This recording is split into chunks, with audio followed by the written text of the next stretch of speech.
What's up, everyone? It's Demolition Derby for Life. I'm going to do an aftermath video, or pretty much an aftermath video, of the race car.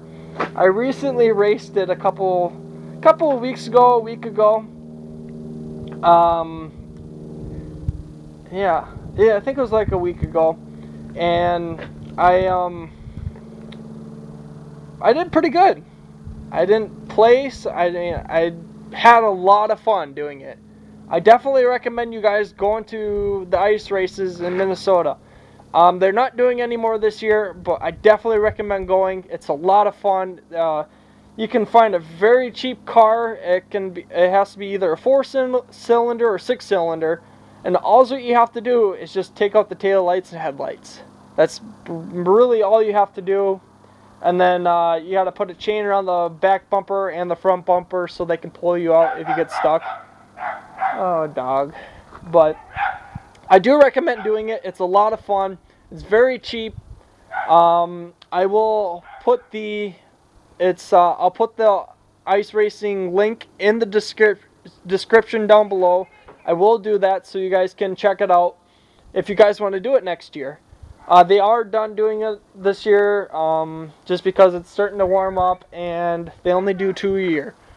So I will let you guys know down in the description for the link wise of the ice racing thing, so you can go to there or subscribe or whatever to them, and then they will give you updates on when the races will happen. So here's the car after the race. I'm going to start from the back and work my way up to the front. Even though the front is already in the back, this is the front skin to the front of the car. And this is what's left of my bumper. Plastic bumpers are not a good idea to run there. By no means necessary. You should never run the plastic bumpers unless you have to. Which you can switch out the bumpers, but if you don't have a steel bumper or whatever up front or laying around, then just run what you got and have fun. In the back here, I mean, your typical scrapes, nothing really too major.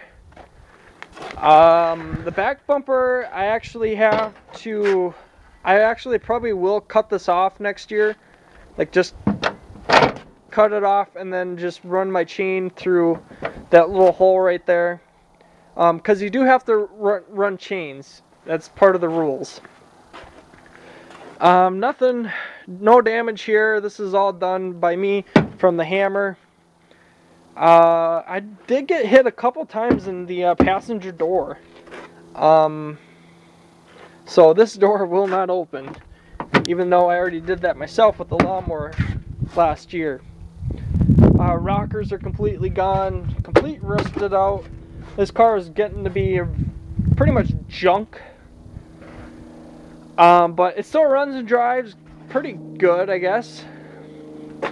Front fender, as you can see, is dented in.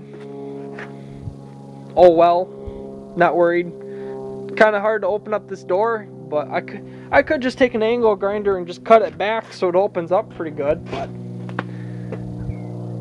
I think I'll just leave it because this is going to be a derby car one day.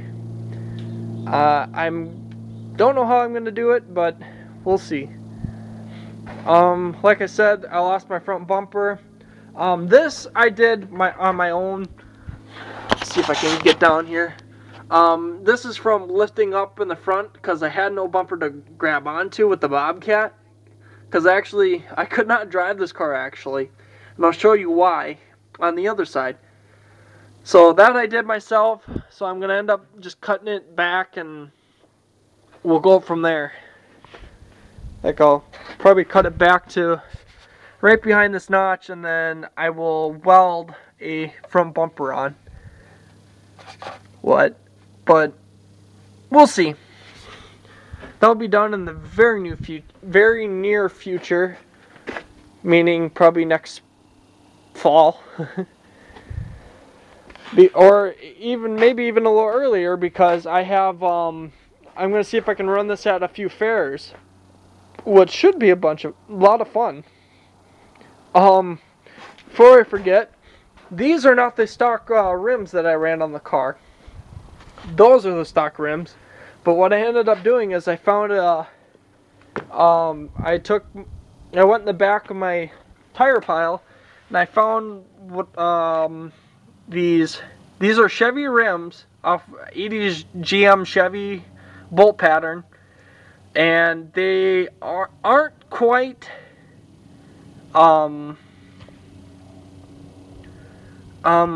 listen, they don't quite work.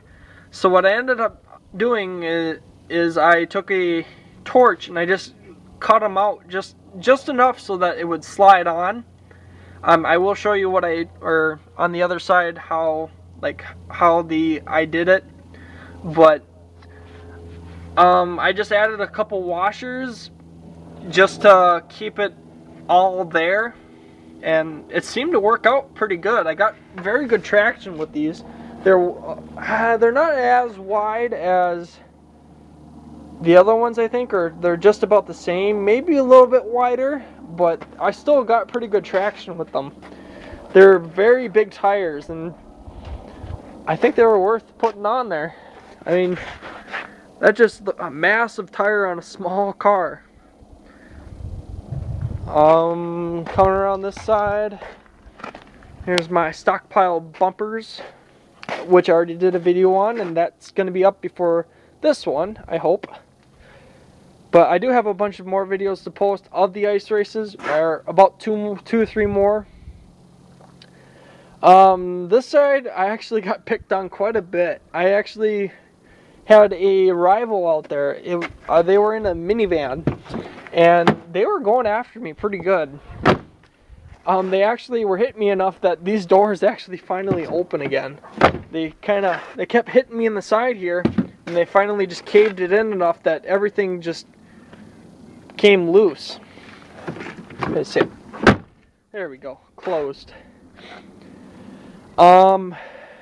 That's really about it. A bunch of rubbing and scraping on the bottom here. Tire rubs and whatnot. There ain't nothing too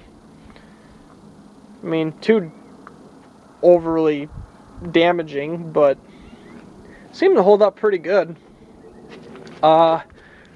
This front fender I did on my own. I hit the back end of the Zero car, if you see in my in the GoPro video, and I actually only had one GoPro working at the time. The other one, I don't know, was acting weird. Like I know it had a full battery, and then all of a sudden it just went completely dead. So I don't know what the deal was with that. Maybe the GoPro is finally just junking out, which kind of sucks if it is, because that's kind of a new GoPro. But oh well. If it is, it is. As you can see, this front fender is kinked pretty good. What I might end up doing is, once I get the tire back on, and I'll explain that in a bit, I'll have it on the ground, and then I'll just maybe drill a hole or something here, put a chain, and just yank it out straight. We'll try to do that anyway. And then, because you can see how far it's pulling away from the seam. But I'm not worried. Pretty loose.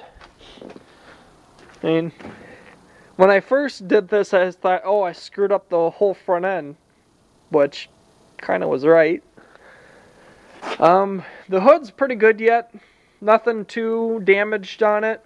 Just kind of buckled in a little area. Maybe I'll end up bending it to fit, slicing it at a certain point, and then just bend whatever extra down behind the front bumper that I will be running on it, which you guys get the pick out of that one forward, because that one, and that one are derby bumpers.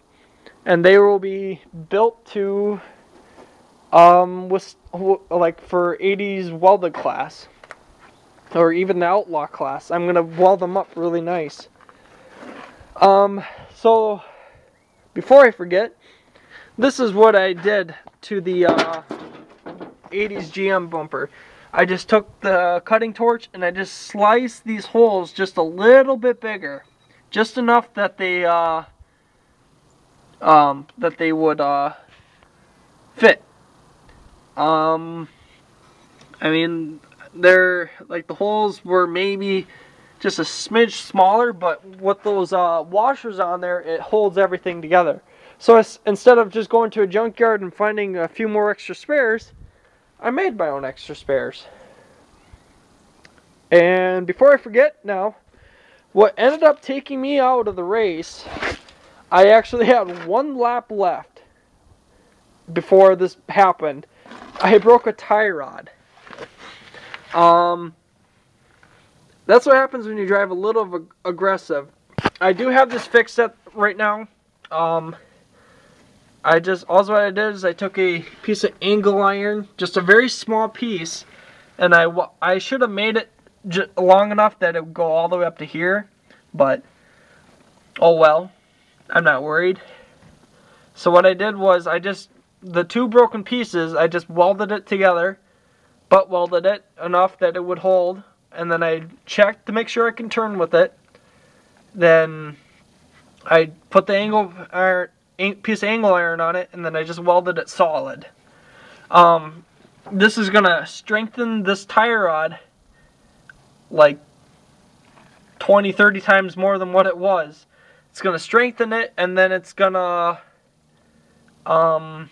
keep it from breaking again. It might break up here, but that's very unlikely, I think.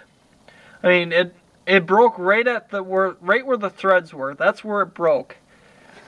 Just kind of sucks that it happened during the race, but I'm not worried because it worked out for me.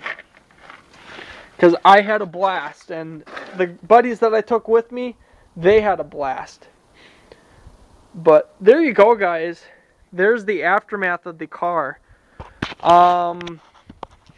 Thank you guys for watching all my videos.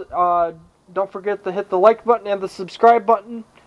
I will be posting that link down below so you guys can check out the ice races. Like I said, it's cheap fun. It is very cheap fun, and you can easily find a $100-$200 car. Maybe it's probably maybe a little bit more, but you can try to find those cheap cars. And it's just cheap fun. You just have to pretty much drive there and you'll be good to go. But again, guys, thank you guys for watching all my videos. I really appreciate it.